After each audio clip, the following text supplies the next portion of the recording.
बिस्मिल्लाहिर्रहमानिर्रहीम। अस्सलाम वालेकुम ninth class. I hope you all are fine. बच्चों, हम लोग चैप्टर नंबर 7 का लास्ट टॉपिक पढ़ने जा रहे हैं, which is electrolytic refining of copper. यह है कॉपर की इलेक्ट्रोलाइटिक रिफाइनिंग। जैसे हम इलेक्ट्रोप्लेटिंग करवाते हैं इसी तरह हम इलेक्ट्रोलाइटिक रिफाइनिंग करवाते हैं। ठीक है, तो आपके पास कॉपर का इम्प्योर पीस है और उसको आप प्योर करवाना चाहते हैं, उसके अंदर से इम्प्योरिटी ख़त्म करना चाहते हैं, तो उसके लिए हम लोग इलेक्ट्रोलाइटिक रिफाइनिंग यूज़ करते हैं। ठीक है, impure copper is refined by the electrolytic method. Impure copper को हम लोग कैसे रिफाइन करते हैं? इलेक्ट्रोलाइटिक सेल को यूज़ करते हुए। Impure copper act as a anode. जो इम्प्योर कॉपर है वो एज ए एनोड काम करती है। And the pure copper plate act as a cathode. और प्योर कॉपर प्लेट को एज ए कैथोड काम लिया जाता है।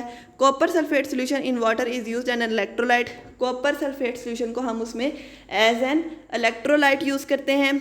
Oxidation reaction take place at anode. Oxidation reaction anode पर होता है। And copper atoms from the impure copper lose the electron to the anode and dissolve in the solution as a copper ion. ठीक है, basically हम क्या कर रहे हैं, इम्प्योर पीस ऑफ कॉपर में से जो प्योर एटम्स है ना कॉपर के, उनको निकाल रहे हैं। ठीक है, ताकि पीछे सिर्फ इम्प्योर मेटल ही रह जाए, हमारे पास प्योर कॉपर आ जाए। सही है, उसके लिए क्या होता है, एनोड के ऊपर जो इम्प्योर पार्टिकल्स हैं या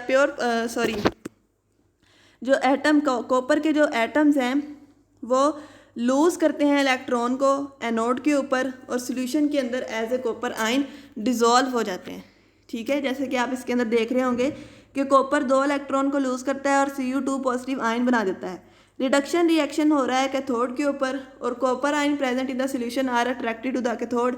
आपको पता है इनके ऊपर पॉजिटिव चार्ज आया है, कैथोड के ऊपर होता है नेगेटिव चार्ज, तो इलेक्ट्रॉन्स जो से हैं वो आयन की तरफ अट्रैक्ट होते हैं, कैथोड की तरफ अट्रैक्ट होते हैं और कैथोड के ऊपर जाकर ये इलेक्ट्रॉन्स को गेन करते हैं और गेन करने के बाद ये न्यूट्रल एटम्स बन जाते हैं। न्यूट्रल एटम्स बनने के बाद ये कैथोड के ऊपर डिपॉजिट हो जाते हैं, जैसा कि नीचे आपको रिएक्शन बता रहा होगा, Cu2 पॉजिटिव प्लस 2 इलेक्ट्रॉन और Cu। अब ये प्योर कॉपर एटम बन गया। ये प्योर कॉपर एटम जो है वो कैथोड के ऊपर in the form of pure copper atom deposit हो जाते हैं और इस तरह हम इम्प्योर कॉपर में से प्योर कॉपर को रिफाइन करके दूसरी मेटल के ऊपर ले लेते हैं।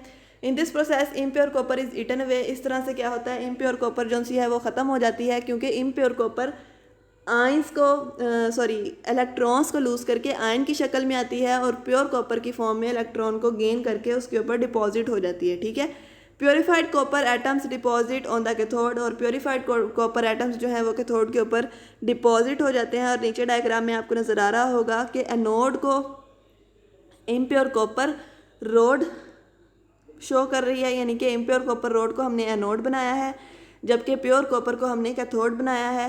दोनों इलेक्ट्रोड्स को बैटरी के साथ कनेक्ट किया है और इलेक्ट्रोलाइट हम कॉपर का ही लेते हैं, कॉपर मेटल का ही कॉपर सल्फेट सोल्यूशन लिया जाता है एज एन इलेक्ट्रोलाइट और उसके अंदर दोनों इलेक्ट्रोड्स को डिप करके बैटरी के साथ कनेक्ट कर दिया जाता है और इलेक्ट्रोलाइटिक सेल इस्टेब्लिश होने के बाद इलेक्ट्रोलिसिस करवाई जाती है, तो हमारे पास इम्प्योर कॉपर प्योरीफाइड फॉर्म के अंदर कैथोड के ऊपर आ जाता है।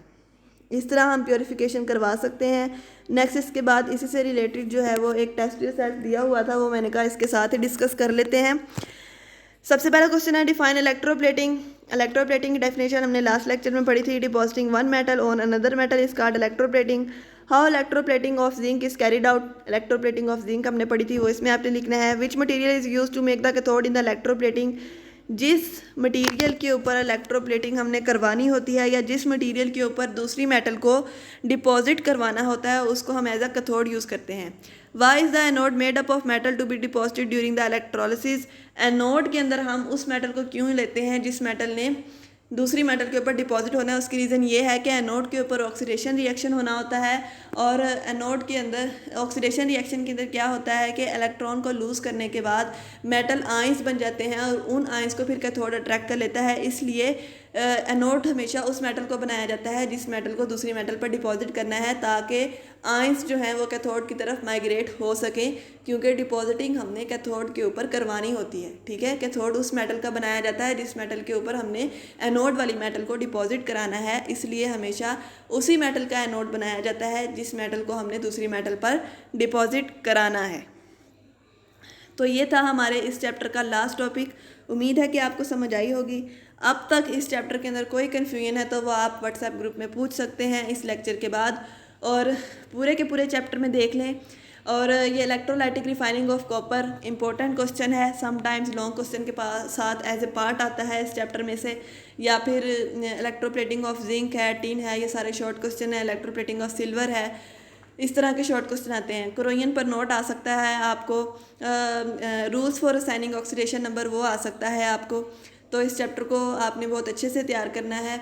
और मोस्टली इसके अंदर से एग्जांपल आती हैं कि कोई भी आपको कंपाउंड दे दिया जाता है, उसमें से किसी एक एलिमेंट का आपने ऑक्सीडेशन नंबर फाइंड आउट करना होता है। तो वो भी हमने मेथड इसके अंदर अच्छे से पढ़ा है और आप सबको अच्छे से समझ आ गई थी। अल्लाह ताला आपको अपने हिफ्ज़-ओ-ईमान में रखे। उम्मीद है आपको समझ आई होगी। अल्लाह हाफिज़।